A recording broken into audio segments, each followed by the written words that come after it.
learning how to fall and get it. I'm getting back up, always stand tall, don't sweat it. I never back up, I don't miss a thing or regret it. I'm always learning, you could call me academic. I'm always working, never been apathetic. Bad energy is like a poison, needs some antiseptic. Ain't no motherfucker in this world could do it like me. Open up your eyes and insert a little rising. You don't have to love me, you don't have to like me. Got enough love in myself, in my psyche. You should have the same in your brain nightly. If you want to taste me, you can try me. If you want to hate, bitch, you know where to find me. And if you're going atheist, you can fight me. Ain't no motherfucker in this world could do it like me. Open up your eyes and insert a little rising. You don't have to love me, you don't have to like me. Got enough love in myself, in my psyche. You should have the same in your brain nightly. If you want to taste me, you can fucking try me. If you want to hate, you know where to find me. And if you're going hate this, you can fucking bite me. Ain't no motherfucker in this world could do it like me. Open up your eyes and insert a little rising. You don't have to love me, you don't have to like me. Got enough love in myself.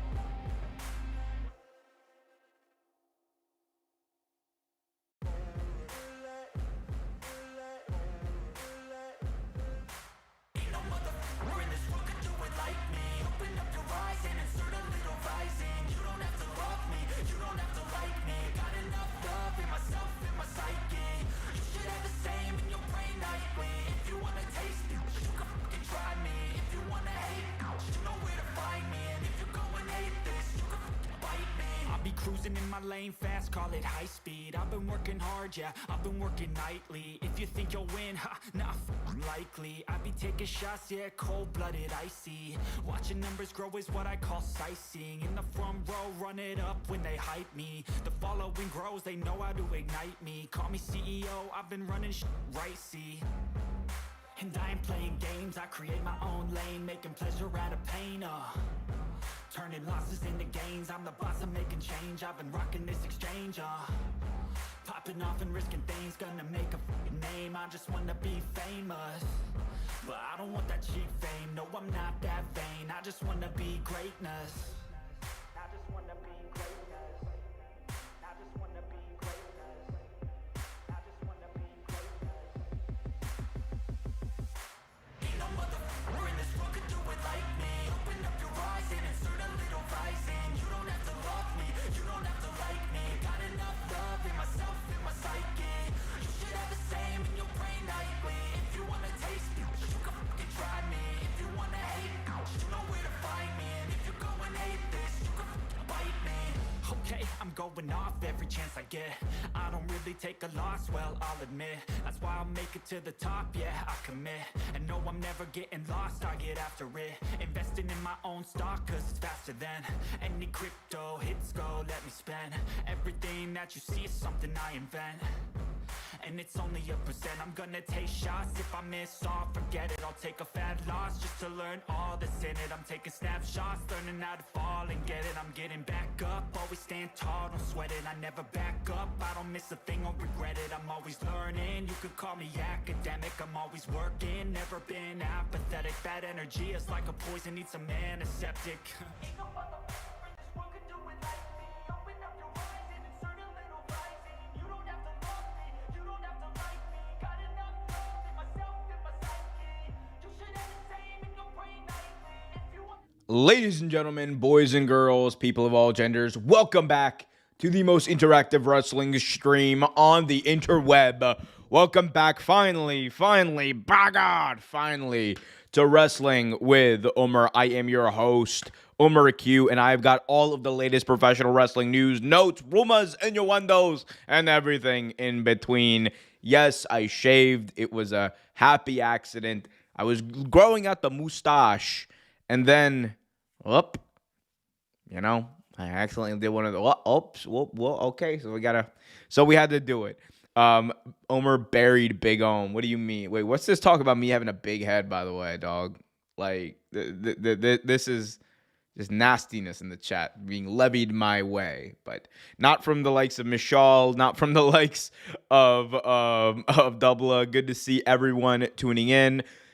We got a lot to get into today. We will be talking about AEW Full Gear, a show I was at, as you can see by this very oversized jersey that I have now. So I'll talk about that. I'll also talk about the latest on some other AEW returns. We also had, obviously, Swerve making his return, but there's another guy who's coming back pretty soon. WWE Monday Night Raw tonight. I got nothing. But we'll talk about that if you guys want to. And I will talk about just about anything you guys want to talk about. If you do one of two things, all you have to do, first of all, hit that like button. It helps out a lot. It is the best thing you can do to support the channel, the chat, the community. But if you want to be a super duper supporter and get your questions read out on the air, best way to do that is either by becoming a member. For as little as $5 a month, you can become a member, get access to all future videos early. You also get access to custom emotes and a whole bunch of stuff. Get your chat highlighted. So go do that. You guys can become a member, or you can just leave a super chat to guarantee your question or statement is read on the air. Full Gear was fire. The reactions are coming in. Full Gear was such a 7 out of 10 show. We will talk about my feelings on that. I'm not that far off. Leo says, your head was big on the image you used, bro. Must mine think of, yeah. No, that's just, I was like, yo, I hear this talk about me. What's going on here? What do y'all know? 9 out of 10 for me. I'll give my rating in a minute, but obviously we got to talk about that. I do want to begin with a few little programming notes about some of these upcoming shows. Obviously, it's Thanksgiving week. There's going to be AEW Dynamite live from Tennessee. We also know that on John Cena's last match, it is going to be a Saturday night's main event. Now, that Saturday night's main event show will, in theory, be going head-to-head with Collision until we found out this, courtesy of WBD's December schedule. Wrestle Purist with the aggregation. AEW Collision will air at 4:30 p.m. Eastern, December 13th. Will not go head-to-head with John Cena's final match. Smart move by AEW. You are going to be going up against one of the most historic shows in the history of professional wrestling, and doing that with a random, what will likely be a random episode of Collision, probably not the smartest thing to do. Get that hour out of the way, or 2 hours out of the way. Get your commitments out of the way for WBD. I agree. Can't say 7 out of 10 because 7 out of 10 is what I call All Out 2022. All Out 2022 was definitely a 7 out of 10 show. I know what you mean by that. I can't believe Omar did a top 10 John Cena matches and not a top 10 best matches of 2020. That's coming up. Well, look, you can get access to it in like 2 weeks if you become a member. But end of year, that is coming up. It has been recorded. That just needs to be edited now. But if you become a member, you can get access to it in sooner than everyone else. So go become a member.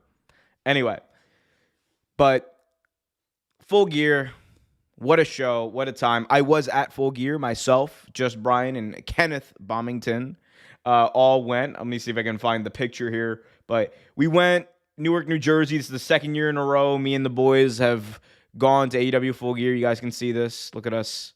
Two young whippersnappers and Kenny. This was halfway through the show, as you can see. Obviously, AEW attendance in the toilet. Only 4 people showed up to the show. No, I'm kidding. This was like 2 hours before the show started, but it was great getting to see the boys. It was great getting to see both of them. Two of my, I will say, like, two of the people who I met here on doing, like, pro wrestling YouTube, who are some of the nicest people I've ever met. In any sport of any sort of media. I've been working in PR and media for a while, and I can honestly say, like, those guys are really good dudes. Hangman losing to Samoa Joe is like The Fiend losing to Goldberg. I'm sorry, Homer. The Fiend losing to that's crazy. That's crazy. Big Ohm will never show this image. This is small Ohm. I literally just showed. Nah, bro, I'm medium sized Ohm. What you mean, dog? What you mean? That's Brian. Brian's on the step. Like, I want to be clear here. Look, if you look at this photo, let's examine this photo clearly, right? Brian is on a step. I am not on a step. That man is like 5 inches shorter than me. All right? Confined. I'm confining it. Just Brian is 5'3". Okay? 5'3". He's going to kill me for that. Hey, Omer, Full Gear was awesome. I can't wait till Wednesday. I can't wait for Wednesday either, James. It's going to be a fun one. That's not a hot take. That's the hottest take. Yeah, it is a pretty hot take. You're going up against the most historic show of all time, 4 forgettable matches and a bunch of ads. Look, I'm not saying that it is going to be like a great show. I'm saying it is a historic show and people are going to tune in. It is John Cena's last match. Like I'm sometimes you just gotta eat that dose of reality. You know what I'm saying? Dude. Just like you guys should also smash that thumbs up as we get into the program. All right. So AEW Full Gear 2025 in the books, out of sight, in the pocket. How good was it really? I think, and this is something that I've been very consistent on with AEW. While I'm happy now that Tony Khan has gotten away from doing 12 main card matches, I still think that they are leaning on too many. And the reason I say this is, twofold, right? Because I think there's a marketing issue and there's also an issue with just the people watching being exhausted. The sweet spot really for a pro wrestling show is 7 to 8 matches. I think for a monthly show, it's 7 to 8. I think what WWE does, it's 5 with like 2 hours of commercials is insane. I think what AEW does, sure, you can argue and make the case that it's about giving more value and bang for your buck. But I'm also sitting here and I'm like, that's fine and good, but how in the world are you going to sit here and tell me that you're not tired after a show goes till 1 a.m. and doing that sometimes on a Saturday or sometimes on a Sunday? This was on a Saturday, but my point made. So there's that issue of I think people just being tired because there's only so much wrestling you can watch at one time.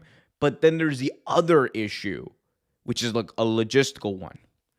Because we saw that AEW, when they did their shows at 3 p.m. Eastern time, which was I think better probably for their business over across the pond in the UK or in Europe as well, because it was at a pretty decent time over there. You saw that the pay-per-view numbers were not hurt. In some instances, they actually got a bit of an increase according to reports, right? So when you combine that with the fact that as someone who was in New Jersey live at the show, and I was staying in New York, which, usually is not a problem, but the transit was not running as frequently as it probably should have been. And sure, I will blame the PATH train. I will blame Port Authority and NJ Transit for that a little bit. But I'm also going to blame the show not getting out until 1 o'clock in the morning. I was sitting next to a family who with 2 kids who were really into the show. Those kids had to be put to bed, right? They did not stay the entire show. I think you're hurting yourself from a fan enjoyment perspective, and then you're also hurting yourself from, some fans who paid to see this show, just with kids being I got to put my kids to bed. It's a real thing. So that's my big thing. I'm these cards, I think 7 to 8 matches needs to be the number. I think that you can do your tailgate brawl. I have no problem with the tailgate brawl being done the way it's done. It's just too many. We got, what is this? We got Nick in the chat saying, Newark, go Devils. You a New Jersey guy? No, I'm not a New Jersey guy. I am. I just I was surprised that I guess they have some sort of partnership with the New Jersey Devils for this, but this is just the hockey jersey that they were selling at the arena, and I was I had the one from All Out, so I was gotta get this one too. I actually this is probably one of the best pieces of merch that AEW's ever come out with. I was standing beside some kid. Why you gotta bully just Brian like that? Brian catching strays is crazy. This is a TK issue. Pay-per-views long, 5 to 6 matches max. Oh, 5 is no. 5 to 6 is not that. 7 to 8. I'm telling you, 7 to 8 is perfect. That is perfect. Samoa Joe versus MJF 2 at World's End is gonna be fire. We will get into that in just a second. First, I want to remind everyone, if you haven't already done so, please smash that thumbs up like there's no tomorrow while we go through the card. AEW Full Gear. By the way, this is like my third Full Gear that I've ever been to. All 3 of them in the same place, live at the Prudential Center in Newark, New Jersey. Had fun at all of them. By the way, coming out for members tomorrow. Coming out for members tomorrow is going to be my vlog in collaboration with Just Brian and Kenny Baum. So if you're a member, you can get access to it tomorrow. Otherwise, it'll be available on Wednesday for general public. That is a fun video where I take you behind the scenes and I'm going to show you the VIP experience. Yes, we got VIP booths for this, and I'm going to show you how we made do with it for the cheap. So we'll talk about that. But let's first talk about this show. Pac, Darby Allin, 16:55. Pac picking up the victory there. No huge surprise. I think this was kind of setting the tone for what I believe to be the Death Riders kind of imploding a little bit. I think that, they're going to continue on with this story of Darby and the Death Riders and everything they're going through. And I think it's smart for them to try and make sure that all of these different members, from the Daniel Garcias to the Pacs, have some semblance of success, while Mox, right, is the guy who's struggling. Mox is the guy who's tapping out to Kyle O'Reilly. Mox is the guy who lost the AEW World Championship. Marina Shafir is in the women's tag team title tournament, right? She's in the finals of that. So I think that's kind of the direction they're going with. I think that's why Pac picked up the victory here. I expect Darby to be doing his whole "I am AEW" coffin drop, that thing. But good match, good start to the show. We then had the women's tag team 4-way, 4 corners, the winner choosing the stipulation for the semifinal match. Timeless Toni Storm and Marina Shirakawa picking up the victory there. Good showcase match here. I think the entrances really embodied and demonstrated the star power that was in this tag team division. Because you look at the names here. You had Toni Storm, Mina Shirakawa, you had Willow Nightingale, Harley Cameron, you had Julia Hart, Sky Blue, you had Megan Bayne, Marina Shafir. Tony Khan and AEW at large have made a point that the person or the team that wins this, they're not only going to be just a team that has been around, they're going to be a team that has major star power. And that is what they have done here. I loved it. I loved the presentation, and the match was also very good. Did you see the clip of the Death Riders after the show? Everyone was looking at Moxley sideways. We will take a listen to that clip in just a little bit, I promise, when we talk about the Jon Moxley match, because I do have to talk about that. They brought back the 2023 stage. Yes, they brought back a bunch of LED. Yes, they did. Bro, I'm so sorry. The stage for this was also very underwhelming. Let me see if I can pull it up here. What do we got here? AEW Full Gear stage. Yeah, the stage was pretty underwhelming for me. In the past, they've had the tunnels. In the past, they've had, like some other stuff. But this just seemed like they were. This is like 2023, right? Like, there was at least an attempt like 2 years ago to have some gears, make it look interesting, right? This is what they used to do.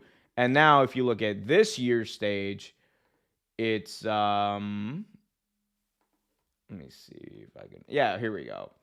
Yeah, it was like literally just a bunch of LED. Like LED. It looks like, for those of you who may remember the All Out or the All In, set from this past year, that's literally what it was. It was like the All In set, just a smaller version of it. It was very unimpressive, very standard, whatever. And I think AEW needs to step that up. Or if you're gonna do the same thing at every show, bring back the chandelier. I will stop talking about. I will stop complaining. I will stop complaining about all of that if AEW brings back the chandelier. The chandelier is one of the greatest things to have ever happened in professional wrestling. The chandelier is, in my opinion, the greatest piece of set, better than the SmackDown fist. Bring back the AEW chandelier, please. Please. I miss the chandelier. Like, how can you guys not love the chandelier? Yo, dubs in the chat for my chandelier, dog. But I miss the AEW chandelier. And if you don't know what that means, where have you been the past couple of years? Were you not watching Dynamite in 2021 when they were cooking and they had the chandelier? Hold on, let me try to find a picture of it because I'm never gonna miss an opportunity to gas up the AEW chandelier. Like, oh my goodness, dog, look at this. Look how beautiful this is. Look how beautiful this is. I love me a good chandelier. The stage at Titantron was perfect for the Young Bucks, and I can't argue with that. It was good. I don't love the chandelier. I want two tunnels, one on each side of the arena. Ooh, that's a dubious proposition. I think you got to thank you, Wall Street Money, for putting a dub in the chat for the chandelier. Shout out to the chandeliers. Is it the smaller version of the World's End stage? World's End 2023. Yeah, this was it was LEDs. It was just LEDs, pointy. Almost 11K in attendance. Yes, there were, I believe, 10,600 in attendance according to WrestleTix. And I would imagine with, suites and comps and all that, like they probably got close to, if not over that 11,000 mark, which would put it right up there with last year's Full Gear, which I believe they also hit 10,600. And then the previous year where they actually did a lot more. But regardless, AEW pay-per-views and attendance for pay-per-views consistently very, very good. So pointy LED. I guess LED stage was foreshadowing Samoa Joe winning. I rest my case. Crazy work. The St. Louis stage is really cool. Yeah, they had the Arc. I like the Arc. I wish it had more lights on it. I think you could have done something really cool with it lighting up like the wrestlers' like color or whatever, like their logo colors or something. Like you could have done something really cool with it. But I just think they're upsizing. Hopefully they'll get there. Hopefully. Just like I hope many of you will smash that thumbs up. What do we got? AEW World Tag Team Championships were on the line as well. FTR versus Bro Dito.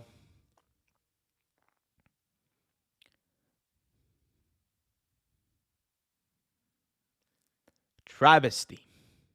A travesty that Bro Dito had to lose to these jobbers, Dax Harwood and Cash Wheeler. These no good jabronis. These done nothing, been nowhere, couldn't manage a Target in a Reseda ass tag team. Is what I would say if I was a dumbass. No, I mean, I think this was a really good match. I think for me, this was like that match where I kind of woke up. I was having a hard time like really engaging with the show, given how far up we were kind of sitting. And, I think this was like one of the first matches where I was like, oh, okay, I'm waking up. I'm getting into it. But FTR killed it once again. Like they did, like Bandito kicking out after finisher after finisher after finisher after finisher, and then finally vanquished after Brody King could not help him anymore. I thought was a very poetic way to end this. Bandito is probably, I think, overall one of the more underrated wrestlers of this past year. I think he's had a killer 2025, and this match and this performance here proved exactly why people like me who've seen his work, have him in the running for one of, the top male wrestlers in the entire world right now. I think he's operating at a very different level. Big Stoke in the intro is playing homage to a movie Belly. Big Stoke also was a pro here, taking bumps to the outside, getting demolished by Brody King and just like that was Stokely Hathaway's a fantastic manager. Y'all can say whatever you want about Stoke, but Stokely Hathaway is a great manager, and I thought he played the part fantastic here. Almost as fantastic as guys, as Ryan Davis in the chat. What's up, Ryan? Good to see you, my man. Just want to stop by, say go Panthers. What up, Homer? Yo, the Panthers have fallen off, man. The Panthers have fallen off. Like, I think it coincided with me falling off from streaming. It's like as soon as I stopped streaming, the Panthers just started shitting the bed. So hopefully we'll both get back into the groove and your Panthers can start to win, just like my Ravens are. 6 in a row or 5 in a row. Let's go for 6. He's still getting no host. Yeah, Stokely's still getting no host. No host for Stoke. Hashtag host for Stoke needs to be a thing. He should put that on a t-shirt. So happy FTR won. It's going to be Adam Copeland and Christian Cage returning. I do think that will happen very soon. A lot sooner than some people may realize. But switching gears, let's talk about the AEW National Championship. All right. As I said before, I'm very much against the idea of another belt being introduced to AEW. I think it is bad. I think it undercuts the work you're trying to do with the women's tag team championships that you're just introducing. And on top of it, you just unify 2 of your male belts. What the fuck are you doing introducing a new one? Those were heard on deaf ears. Or I guess not heard on deaf ears. Those went to deaf ears. And instead, we got the AEW National Championship. Switching gears. Missed opportunity to say switching full gears. Damn it!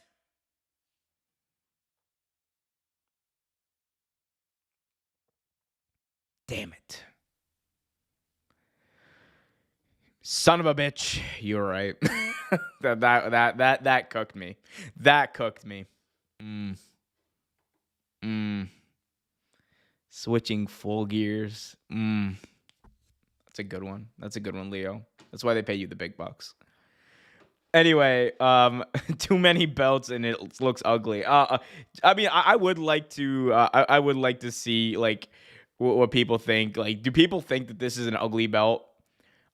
I think that this is a fine homage to the national championship of old.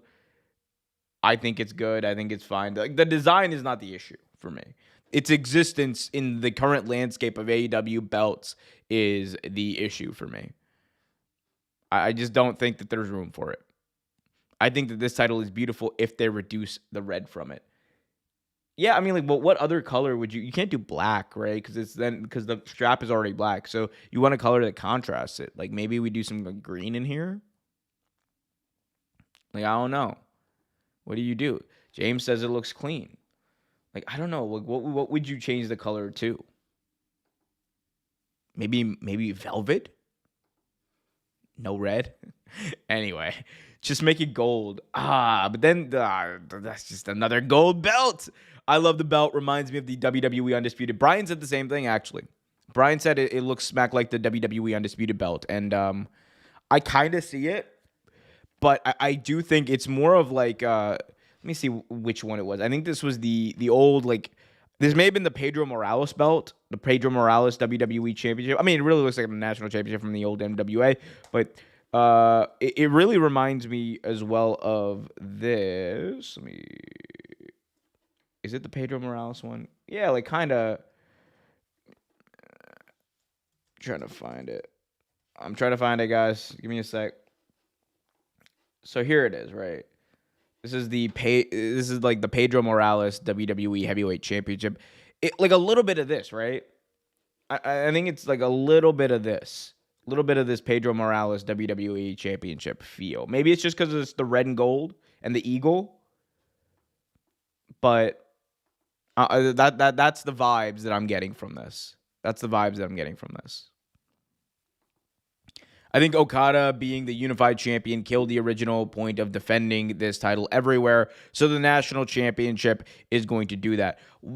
I understand that, but that's why you had the international championship, all Atlantic championship. That's what I'm saying, too. It had like 4 names. You finally settled on something good with the international championship. And you built up that lineage. And now you're just like, oh, unify. we gonna unify belts on Wednesday, not tomorrow. Like, it's just whatever, man. Whatever. Hit that like button if you haven't already. 13 of you watching, only 9 likes. Let me get to 10 so I can get the anxiety out. Go like that. Go hit that like button, chat.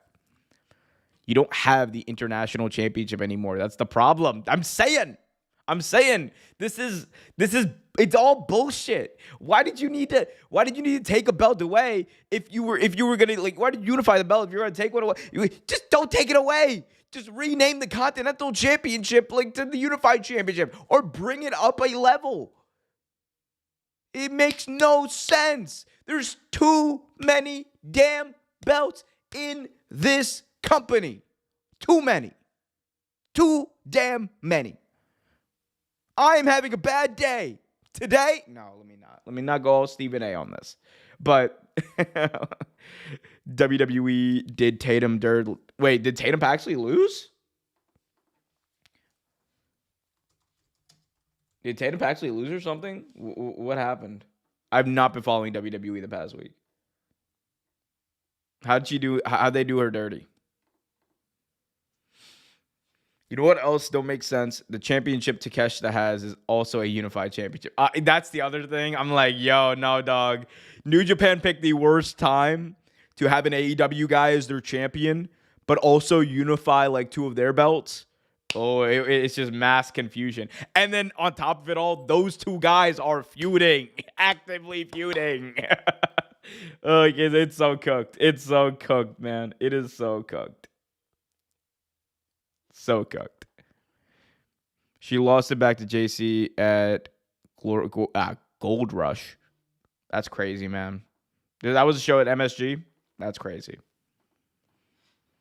God bless. God bless is all I got to say, man. That's nasty work. That's nasty work. New Japan should bring back V4.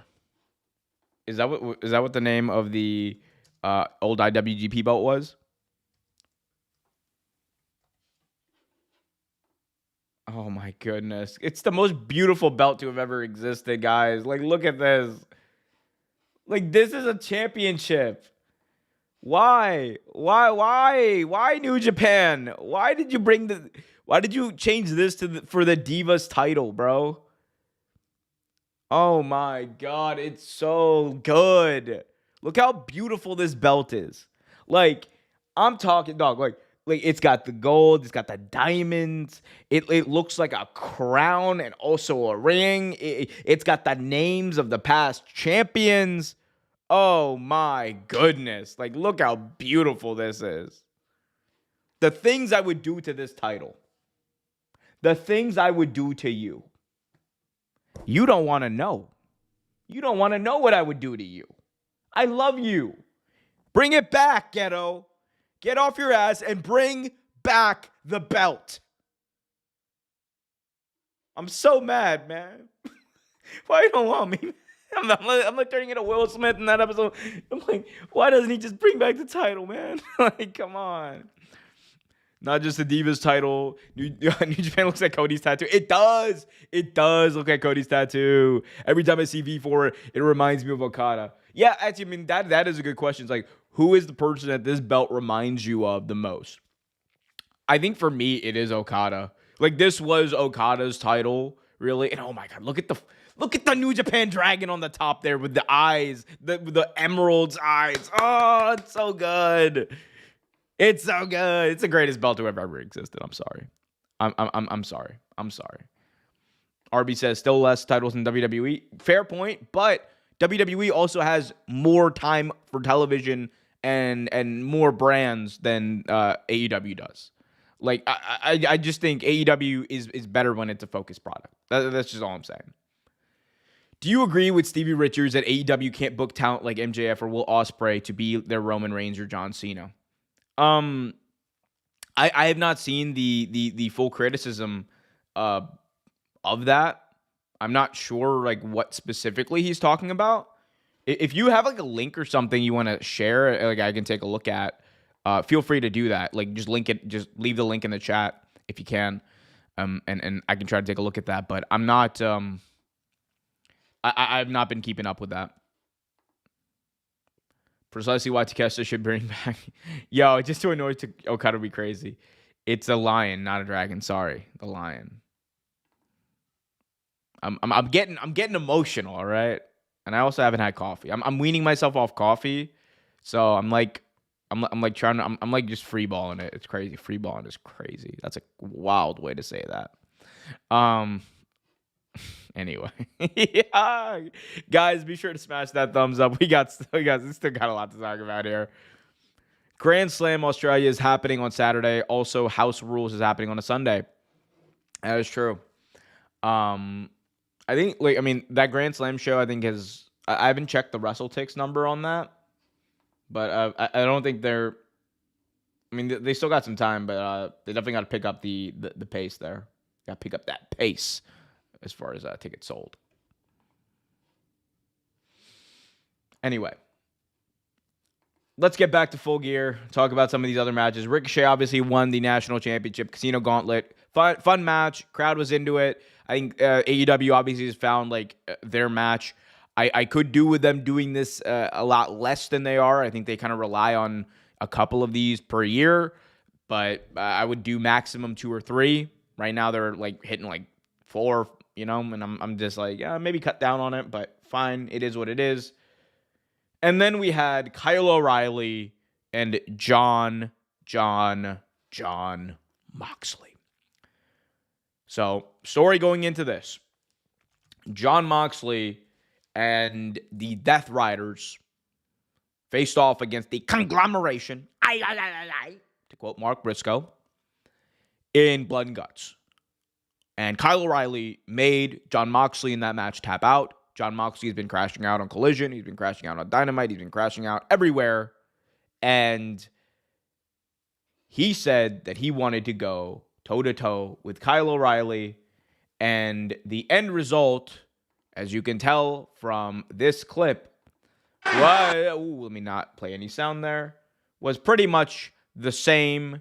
Moxley tapping out as a bloodied, battered, and bruised Kyle O'Reilly looks on in victory.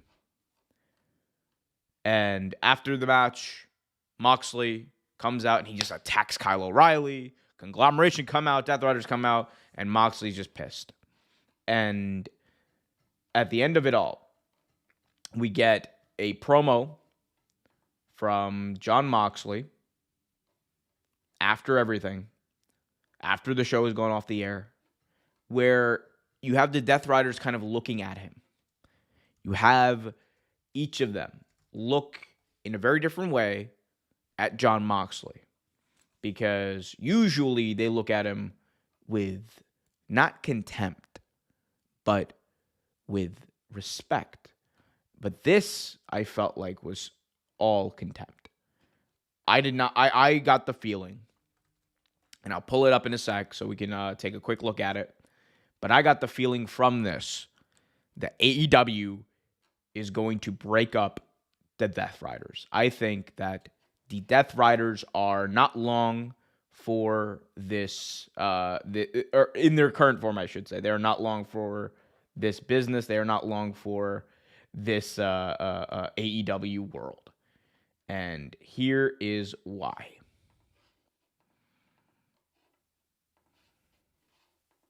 Oh, great. Camera guy. Perfect. Tell us about how to win matches around here. Tell us about who's the winner and who's the loser. Because I'm still standing. I'm doing just fine right now. And Kyle O'Reilly is taking a trip to the hospital tonight. These conglomeration guys ain't got no durability. Oh, I just realized it's not playing. She's on the shelf. My bad. I'm trying to do the thing where I go back and forth with the camera. I'll restart it in just a sec. Maybe we can just watch it in little form and pray I don't get copyrighted. I think you got a problem with it. Oh, great.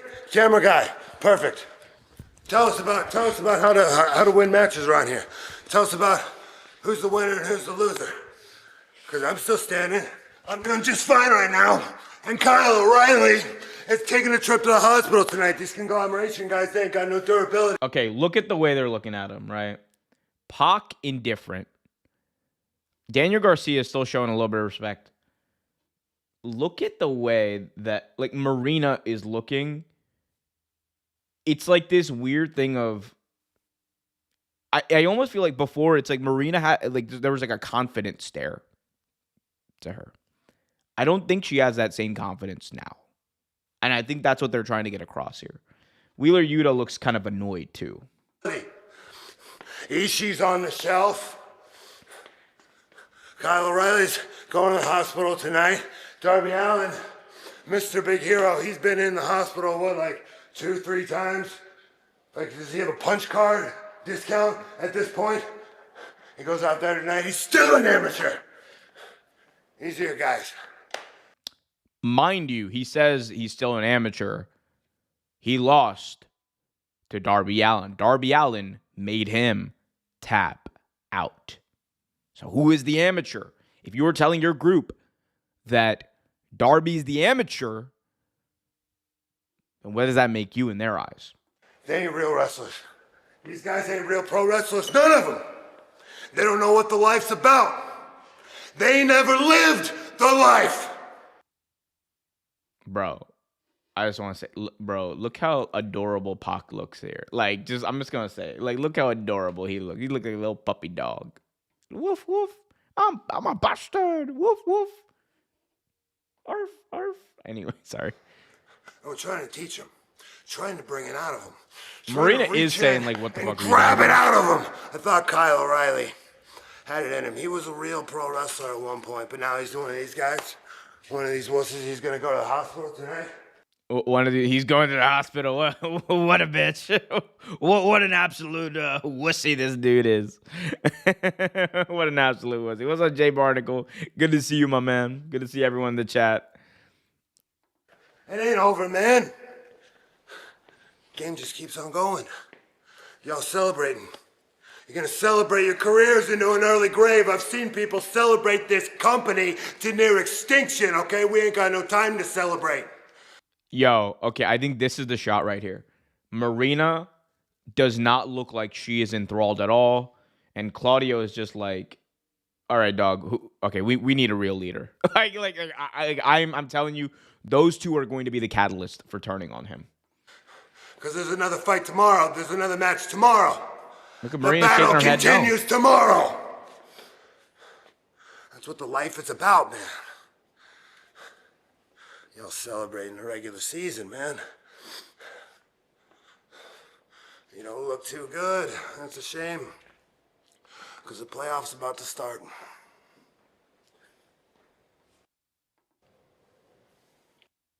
Notice this. They are not following him. They're just staring. I don't know. Maybe I'm reading too much into this.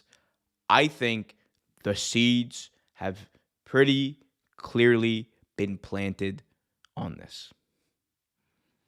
I think they've been planted here. Play the Juice Robinson bag gif. I will. I'm trying to do something serious here.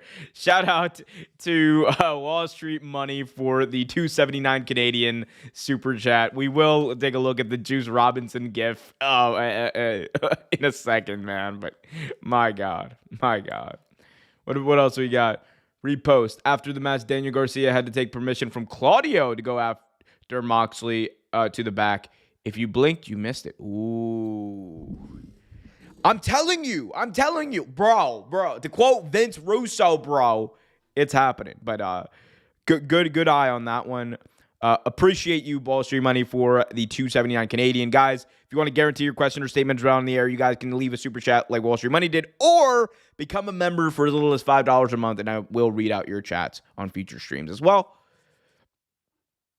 But yeah, I think that the Death Riders are about to go through a pretty massive change. That's the expectation I have. I just don't see a world where Jon Moxley is going to be the leader. I don't think there's a world where currently he like has the ability or the credibility, I should say, to be the leader of this group that's supposed to be about violence, death, and winning and changing AEW when he keeps losing and losing and losing. The reality is and they can say this on TV in the promos, Marina Shafir had more to do with Jon Moxley becoming and retaining the AEW World Championship for as long as he did than he did. Marina Shafir really was the one defending that belt. Because at every turn, at every time Jon Moxley was about to lose, it was her bailing him out. He needed her to bail him out. And the thing about the Death Riders is they're not supposed to need anyone to bail them out. So if now Mox is going off on his own and he's doing his own thing, and every time he tries to do his own thing, he loses, what does that say about him as a leader of this gang of game changers, of this gang of professional wrestlers? What does that say about him? It says that he is weak. He's precisely what he preaches against. And in my view, I think that is going to be the story they tell. And this gives room for a couple of really cool scenarios. You could either have Marina, and I think this would be the most accurate one, Marina becoming the new leader of the Death Riders. She's going to be the AEW Women's World Tag Team Champion, I think, along with Megan Bayne. You could have her join the group as well. You could have a situation where maybe a guy like Claudio or a young guy like Wheeler steps up into that spot, and we get a full circle moment where Wheeler puts the bag over Mox's head. Not that I'm advocating for people to get bagged like that in pro wrestling, but like that's something they could do. Or, and I think someone had mentioned this earlier, forgive me for not remembering, there is the potential for another person to come in and take up that role of the leader of the Death Riders. And the person who I think would fit that, the person who I think's mentality and potential future landscape fits that, I think is a guy like Swerve Strickland. I'm not calling for him to break up with Prince Nana or whatever, but I think if I'm looking at some of these promos that him and Mox had back in the day leading up to their match at Dynasty earlier this year, I think Swerve has that killer instinct that Jon Moxley lacks right now as a character. And I think him being there, being the leader of that group, I think it would play very well. If Claudio is not the leader, Killer Cross, kill me if it's Killer Cross. Death Riders as a team will end. Blackpool Combat Club should return. Ooh. Lose. You're every loser. Kenny Omega when he turned heel on AJ Styles. Yup. Dog. Oh, my God. Oh, 20. Bring me back to 20. What is it? 20. That was 2015 New Japan. Give me back to 2015 New Japan. Please. Would you have Pac win the world title and become a new leader of the Death Riders? I don't think Pac is going to be that guy. He could be built up to be, but I don't think he's going to be. But I thought that was a fantastic match as well. My favorite match, though, had to be Mark Briscoe, Kyle Fletcher, no holds barred, TNT title on the line. This was my favorite match of the night. This was the match that I was personally most invested in. This was the match that, I didn't even care. I got to the point where I was like, the section I was in was just not about like cheering or not about like getting into the show. I was the loudest, most annoying, most freaking like little like bitch mark person in that entire room. I did not care. I was screaming my head off this entire match. I was having fun. I was so into it. I was doing, I'm Mark Briscoe. I'm going to jump off the ladder. Oh, no, I jumped off and into a table. Like, I was having fun. Mark Briscoe, Kyle Fletcher went out there, told a story in that ring of a guy in Mark Briscoe who has been fighting not only to keep his professional wrestling career alive after everyone thought it was over, but fighting to keep his brother's legacy alive. And I know that Shay just said this in the chat. This may sound crazy, but I actually cried when Mark Briscoe won. I had tears in my eyes when he won that match. Because he won it by doing the froggy bow off the top rope right into a Jade Driller and just like the elation in that arena. That was like, to me, that was the pop of the night. To me, that was the moment of the night. This was the match of the night. 5 stars. Go ahead, Dave Meltzer. Poo-poo on it all you want. 5 stars for this 25-minute classic these two put on. And I know people might be saying, well, what's going on? Why is he losing? Why is Kyle Fletcher losing? Because he's moving on to potentially the Unified Championship. He's moving on to the World Championship. He can lose in a way like this, in an emotional way, where the Don Callis family have spoken about him and his family as if they don't matter, as if Mark Briscoe, has no family. The reality is his family's always there because he's carrying it on his back. Love this, man. Love this. This is what I'm talking about when I say peak storytelling. Mark Briscoe, Kyle Fletcher right now, peak storytelling. Fantastic. Also, Ultra Heel Ospreay. Oh, man. Oh, my. He got a heel Ospreay. Would be crazy on the Death Riders. I could definitely see Claudio being the leader. I could see a world where Cross comes in like Gabe Kidd to be a mercenary. Yeah, I mean, look, he can be a mercenary. Just, I don't want that, man. Look, just don't let him wrestle. Please. Please, don't let him wrestle. For those people who are asking, why does Mark Briscoe win that title? He just don't understand wrestling. I mean, a lot of people, I was speaking to a couple of people at the show about this who weren't as familiar with the Briscoes. I mean, I said this, like, people gonna be mad. The Briscoes are a top 5 all-time tag team, in my opinion. All-time tag team. And it's fine if you don't share that opinion and you haven't seen it. I'm not going to make a huge deal about it, and I have my opinion, right? But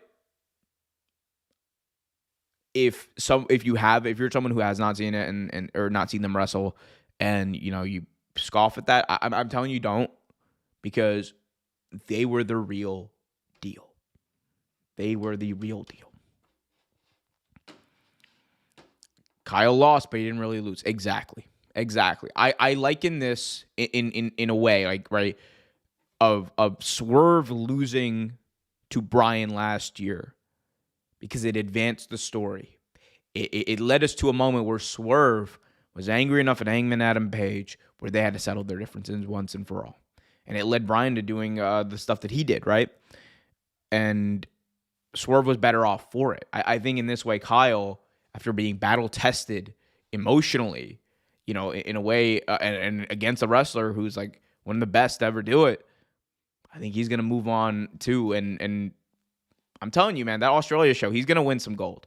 Whether it's the World Championship or something else, he's winning gold at that show.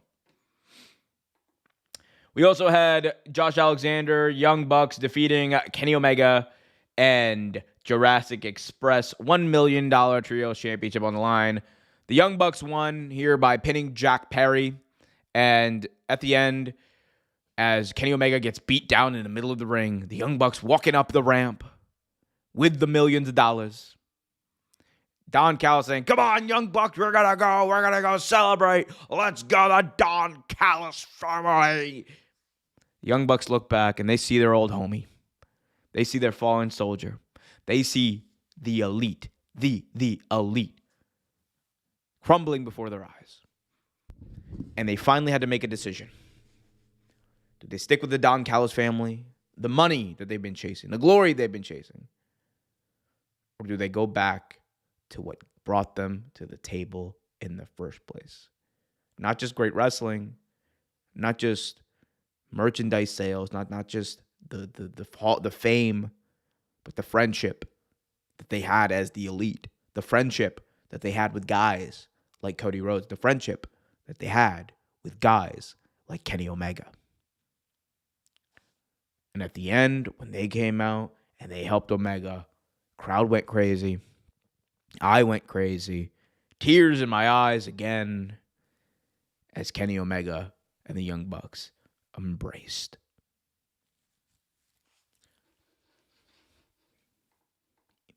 You are not poor when you are rich in friends. Young Bucks probably. Yes. That was dope. That was also a fantastic moment. This PLE showed me that AEW has been putting too much blood in these matches. I will talk about the blood. Because I think that's a fair criticism. But I think that, we'll talk about it in just a second.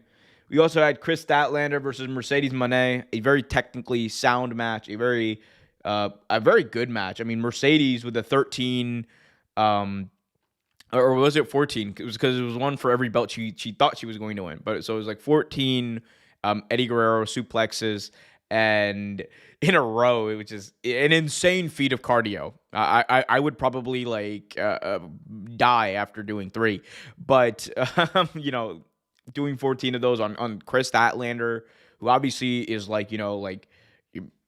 bigger than her, so it's like a feat for Mercedes to do that. I thought was great, and the interesting thing now, because Stat won this match, right? She won this match. Mercedes now, her only 2 losses in All Elite Wrestling have come against the AEW Women's World Championship holder. She lost to Toni Storm at All In, and now she has lost to Chris Statlander at AEW Full Gear.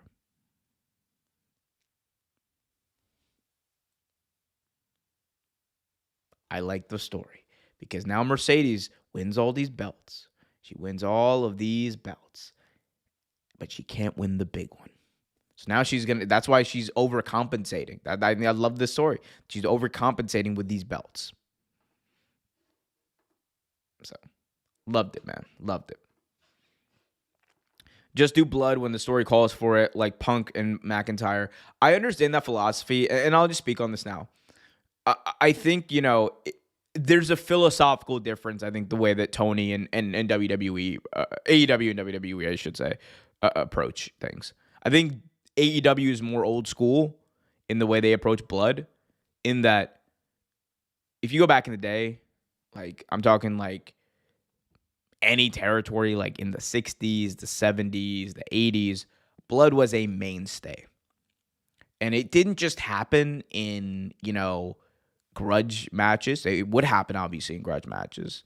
But blood, happened on the road when you were at house shows. Why do you think Dusty's forehead was all cut up when he was older? Why do you think there were a lot of wrestlers at that time, Harley Race, who, were cut up like that? It's because, there was, that level of blading going on. And I'm not saying that it was a good thing. I want to be clear. I'm just saying the philosophy itself is that this enhances matches, and it is a part of professional wrestling. I think the way the WWE approaches it is, number one, blood is not consumer friendly, and they don't feel like they need to do it, so they don't do it as much. But I would argue that when you have no DQ matches and there's no holds barred, someone doesn't bleed, and in pro wrestling sense, it doesn't have the same effect. Oh, wow, you hit him with a kendo stick. Is he really hurt? It's one of those things, man. It's a weird wrestling, psychological thing. What do we got here? You got to understand, WWE only stopped doing blood because they wanted to chase sponsorship and PG ratings, not because they think having it is better. I do kind of agree on that, because you go back and watch WWE in the 2000s or before that. Go watch WWE in the 80s, dog. Go watch WWE in the 80s. Hogan is on, and it comes crashing down, and it blades in mine. It was like that. It was like that. But again, I think AEW's philosophy is old school. Now, that being said, having 3 matches where both people bleed in one card, you could argue, probably a little overkill. And doing that, I think, all in a sequence of it was two of the last 4 matches. Yeah, okay. That's probably a little too close together. It's a shame that the Briscoes weren't on AEW TV before Jay passed. Thankfully, we have FTR and Briscoes trilogy. One of the greatest trilogies of any tag team match you've ever seen, or will ever see, Go check it out on Honor Club if you haven't. But before you do that, be sure to smash that thumbs up, baby. Hit that like button. Hit it. hit that like button. Hit it. Please. Yeah. But I think oracular to answer your question. It was it's just a difference in philosophy. 2008 was when WWE went PG. Yes, it was. All right, we have made it this far. Let's talk about it. The AEW World Championship on the line. Hangman Adam Page and Samoa Joe, two former AEW World Champions, going toe-to-toe to determine who the current AEW World Champion will be. A grudge match, a bit of a rematch from their match last month at AEW Wrestle Dream live from St. Louis. And boy, oh boy, was this interesting. Because obviously you had both men bleed. It was a cage match. But a lot of interference in this match. And I would argue that as a main event, as a match, it probably wasn't as good. But I think, considering we already saw like a lot of good wrestling on the show, this did not need to be a classic wrestling match. But it drove the point home that, number one, anything can happen. And number two, it laid the foundations for some of the stories that I think AEW is going to tell over the next couple of months. Because I think that there's a path forward here for AEW to not just make this as as Wall Street Money say, shock factor booking. I think this is like very deliberate booking. You missed the Monet Statlander match? I literally talked about it. Anyway, but Samoa Joe, Hangman Page, both men bloodied, battered, bruised, throwing each other into the cage. And then we get Shibata coming out. We get Will Hobbs coming out. We get Eddie Kingston coming out to help make the save. Hook coming out to help make the save, thwarting off the heels. But as Hook comes into the ring after Hobbs rips off the lock on the cage, he goes in, he grabs the AEW World Championship, and he hits Hangman Adam Page. What the hell is going on? Hook, someone who the ops turned on, someone who the ops ostracized, someone who was literally replaced in the ops as the Trios champion by the man, the myth, the legend himself, Will Hobbs. What's going on? Unzips his hoodie, reveals the ops t-shirt. It was a ruse all along. Samoa Joe laughs, delivers a muscle buster to Hangman Adam Page right onto the AEW World Championship. 1, 2, 3, and new All Elite Wrestling World Champion, once again, Samoa Joe. I thought this was interesting. And the reason why I'm, I am not as against this as I'm sure many people out there are. I think there's a bigger picture here, and there's just an interesting story they're telling here. Because number one, what this accomplishes, it tells you that tune into pay-per-views, anything could happen. Number two, it gives a legend, an absolute historic, legend in Samoa Joe. Let me restart that, because I do want to make this point very clear. It legitimizes Samoa Joe as a world champion. Because not only did he do it once, he did it twice. Before, you can just say that, oh man, it was like a little transitional run. But now he's a 2-time AEW World Champion, and that means something. Because look at the lineage of that belt.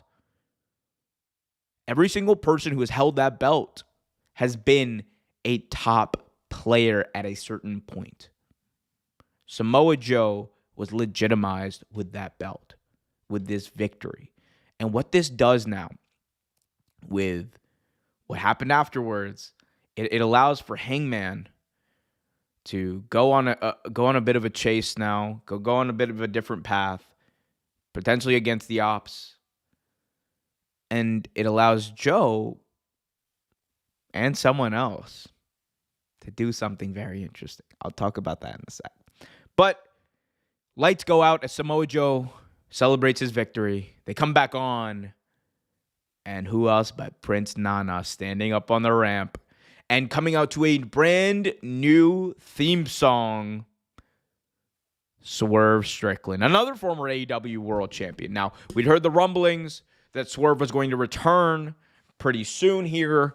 I expected him to return at the show. I was kind of like 50-50 on whether they would do a double return with him and MJF, but I assume they're saving the MJF return for one of these shows coming up, and I would expect that at a future pay-per-view or future Dynamite or whatever, he's going to be in contention for the World Championship.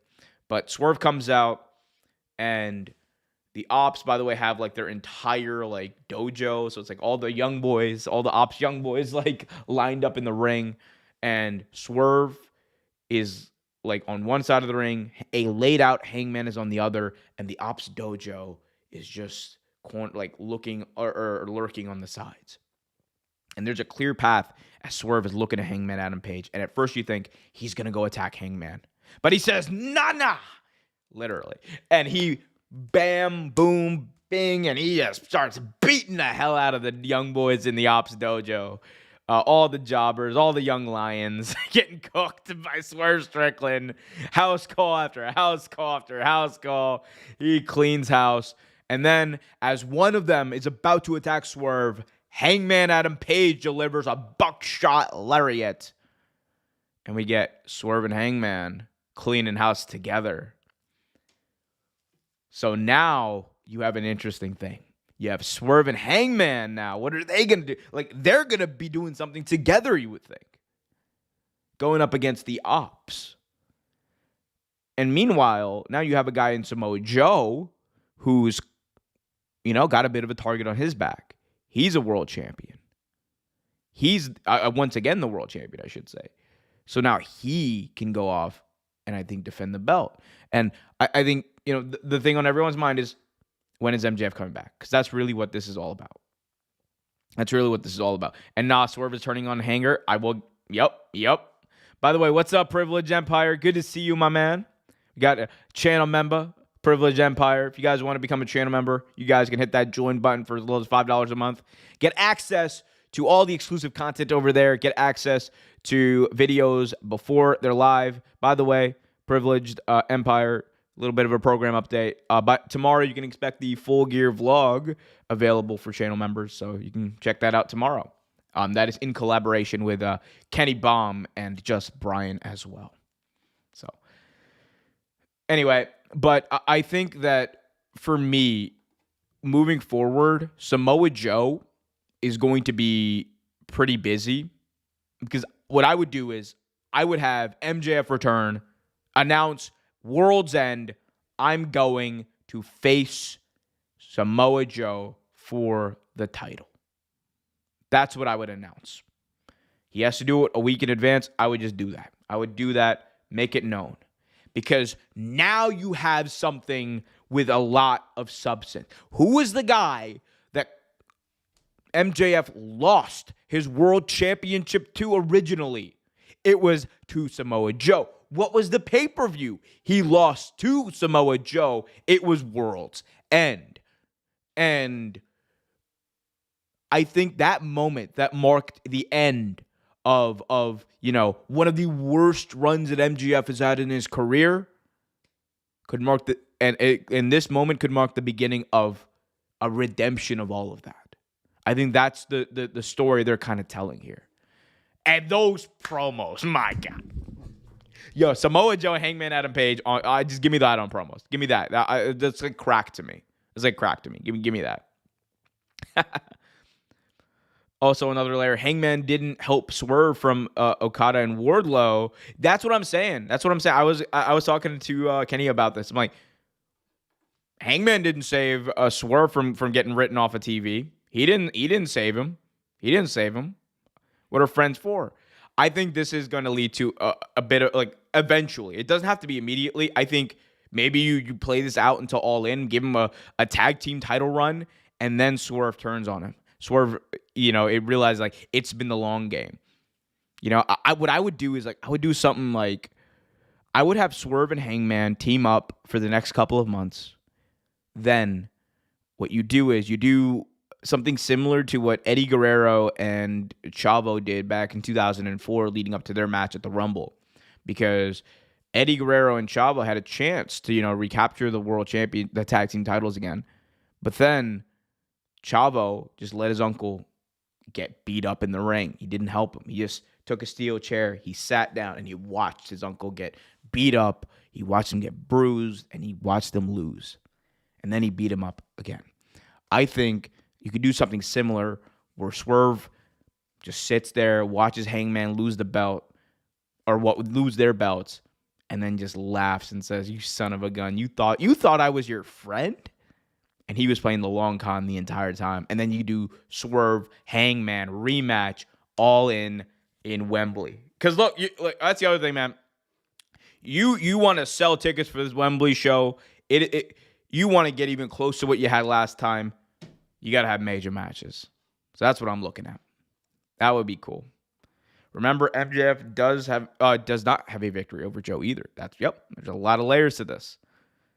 Swerve has all the reasons to turn on him, especially for the very fact that Hangman was a bad champion who lost quickly after all they did to dethrone. Ooh, tell him. Tell him. Oh my God, guys. See? Let Eddie Kingston, Adam Page, and Swerve win the trios belts. Kingston was betrayed too. Ooh, that's it. That's what you do. Shay. A can of Coke for you, my good sir. A can of Coke for you. And a thumbs up for me, chat. There's 19 of you watching. I love every single one of you. You guys haven't already. There's only 12 likes. Let's get that number up as much as possible. If you have not hit that thumbs up, just scroll down, hit that thumbs up. You can still hear me. I'm still going. We're still going to talk about things, but please hit that like button if you haven't already. It really helps out the algorithm, helps the channel grow, helps more people see this and build this community. I really, really, really would appreciate it if you guys would do that. Let's have Mox get betrayed first, though. 100p. 100%. Eddie Kingston can't do that. John Moxley and Eddie have to reunite after that betrayal. Not Mox. I'm gonna fight you. I don't like you, Mox. Those promos are gonna be crazy. By the way, check in on the poll. 96% say Full Gear was a good show. 4% say bad, and none of you were like meh. So I think we're pretty aligned on what the show was. I'm gonna give this a 7.5 out of 10. It was a fantastic show. I'm 100% on board with Samoa Joe's second title reign as AEW World Champion. Who would have been the challenger for Page if he retained? I think they did MJF/Page too soon. Otherwise, it would be MJF. I would have loved to have seen. Who would I love to see, actually? I mean, one of the issues is, like, you've already had him work with, like, Kyle Fletcher. Kenny Omega would be a big one, but, like, Kenny's not. I don't know, like, where Kenny is health-wise. That's why he's been wrestling a lot of tag team matches lately. So I'm not sure where he is health-wise, but that would be a big one. Like, Brian's not there anymore. There's not that many main eventers for him to wrestle. It would really be him, like, elevating guys like the Will Hobbs of the world, which he did. It would be him elevating guys up at, like, the Big Bills of the world. What's one I would love to see that I think would cook? Hangman versus Daniel Garcia. I think that match would just be dope. But the big one that I would have liked to have seen them get to, but I understand I guess they couldn't, was him and Kenny.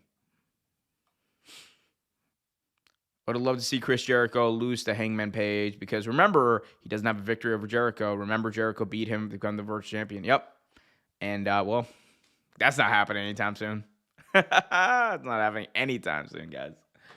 Man, oh man, oh man. What else is going on, peeps? What else is going on? Oh, how could I be so silly? I do have to show you guys the Juice Robinson bag thing, don't I? Give me a sec. Where is this Juice Robinson promo?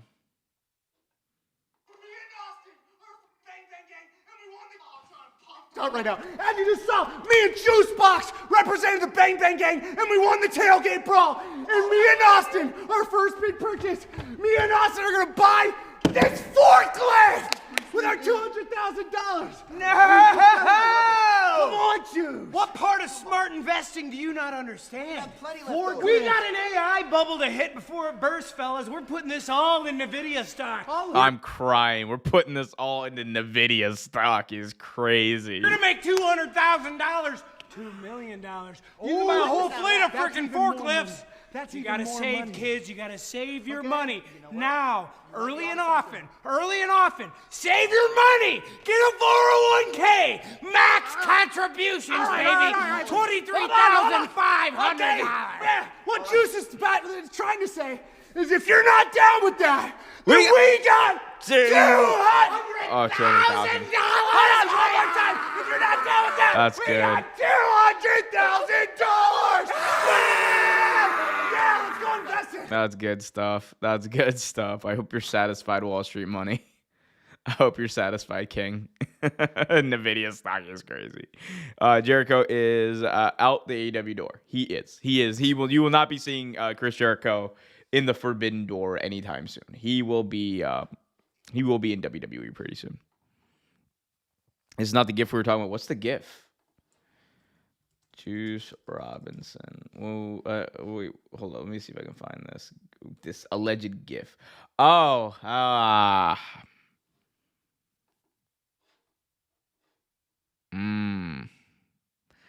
I do remember this. I remember I looked over at Kenny. I said, "Look at what Juice is doing right now."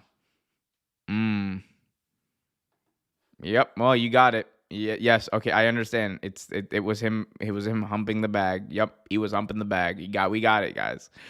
Shout out to Privilege Empire.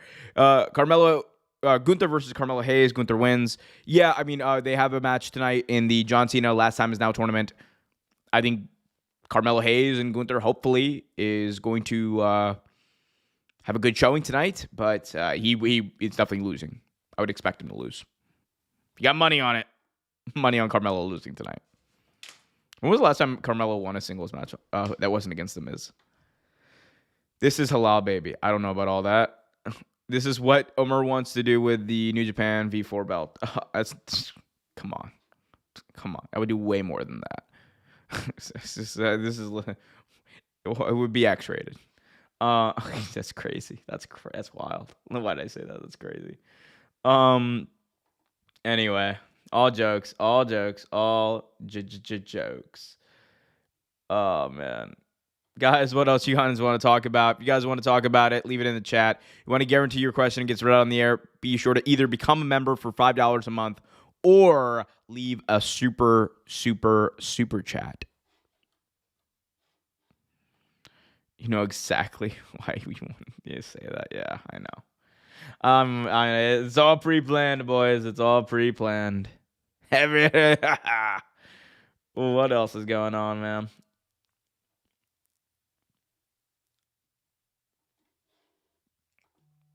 Real question. Do you want to watch Raw? Really? Why would you do that? I'm not watching Raw tonight. I'll watch the. I'll probably watch like Gunther versus Carmelo, but I'm not watching the rest of Raw tonight. Dude, I have given up on Triple H booking that, and this is why I don't watch Raw. I just given up on Triple H. I think it's WWE as a product is just too bad.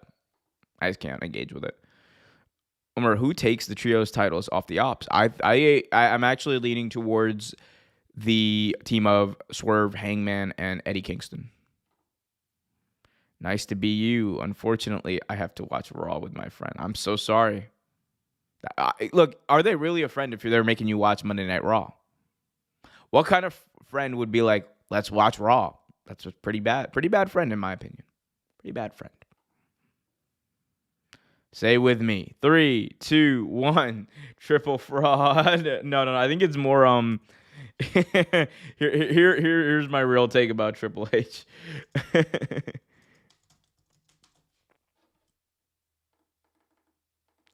Here's my real take about Triple H.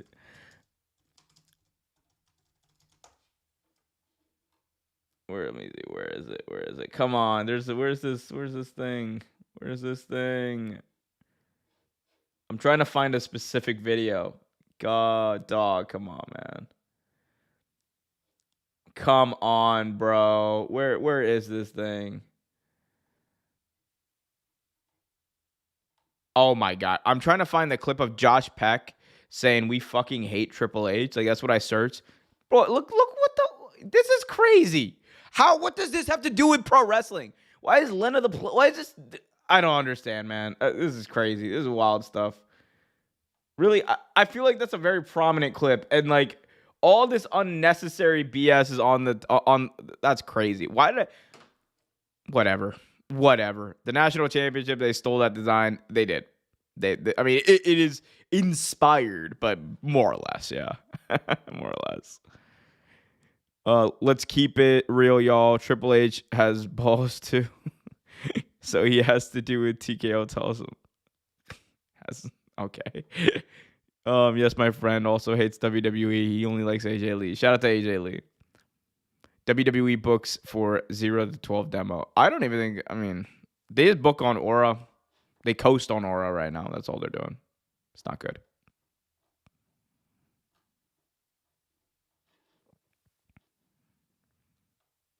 It's not good. It's the worst. What else you guys want to talk about? Heading down the home stretch of this. I mean, I could just do a little bit of a programming note. Guys, real quick, I will say, up on the channel now, if you haven't seen it, my top 10 John Cena matches of all time. I'll give you a hint. These probably won't match up with the traditional list, but it's a very, very interesting list. It's 22 minutes long. I go in depth on this, so please go check that out. Please, please, please. Also, go check out Wrestle Vibes. I'll be back posting there this week. And become a member. So you can see my vlog tomorrow. I went to Full Gear. Me, Kenny Baum, Just Brian got the VIP treatment over there for a price that you will not expect. But you guys want to become a member, go check that out tomorrow. Otherwise, it'll be up for everyone, on Wednesday. Here's my top 10 John Cena matches. Thank you for watching. Please leave a comment. That's wild. Come on, dog. Come on. That's you can't do that. That's so disrespectful to John. Don't do that to my boy. Don't do that to my boy, John Cena. Or as Carlito would say, John Cena. Also, Samoa Joe is funny. Samoa Joe just posted this. He's like, I heard some of y'all are upset, and he just got the Goodfellas laughing gif. That's funny. Someone says, Samoa Joe says, ho-ass comments no longer needed on social media. Wild, bro. Samoa Joe is a wild dude. I will say, it's a badass look, though. This is a badass look for a world champ. I've never liked Cena versus matches. I was a CM Punk fan growing up. That Cena versus Punk match at Money in the Bank was good because of Punk. That's a fair statement. I do think, though, there is something to the way John Cena wrestles that makes him feel like it makes the matches feel bigger. It's definitely a lot of aura. Definitely a lot of aura. I will give you that. There's definitely a lot of aura involved there. Samoa Joe can wear a suit again. Oh, yo, getting suited up, Joe. Nah, I think we get Dojo Joe. We get Dojo. We get Dojo. I am Samoa Dojo. I am Samoa Jojo is crazy. That would be great if you had like a cartoony type villain whose name was Dojo Jojo, who had like a dojo. Am I the only one who thinks that would be hilarious? Can't wait to fight Samoa Joe in Pirate Yakuza in Hawaii video game. Punk was my first favorite back then too. WWE had more than a handful of larger life stars. Yep. Punk was definitely one of my favorites. He's still one of my favorites to this day. Bro is a beast. New Japan sold out Tokyo Dome too. They did. They had to reconfigure seating. So that seating will be out. I am going to expect they're going to have a major show. Takeshi's first main event, as well as Okada versus Tanahashi and Tanahashi's last match, they deserve no less. It's going to be a fantastic night of wrestling.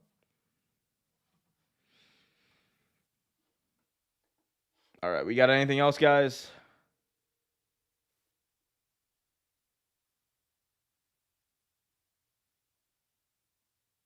All right. Fun fact, last chat here. Fun fact, Samoa Joe voiced himself in that game in the English dub. Bro's fantastic actor. I hate Twisted Metal for not letting him use his voice. Yeah, because they use the dude from Arrested Development, which is crazy. Okada might steal the main event. He would do that. He would have a great match in New Japan and not AEW. Anyway, he's still one of my favorites. He's the king of promos. Greatest promo of all time, CM Punk, for sure. All right, guys.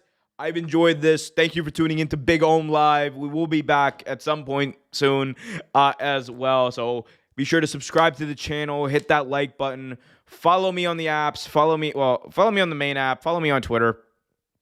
Follow me at Real Omar Q to keep up to date with everything that's going on, all the streams, all the videos, and all that kind of stuff. We got some cool content coming up on the channel. So be sure to check that out. Until next time, love you guys. You're the best. Thank you so much for tuning in and allowing me a break from life for an hour and a half every week. Until next time, be happy, be healthy, and as always, keep it real. That I will say that graphic is really funny to look at on my end. It's objectively one of really fucking funny.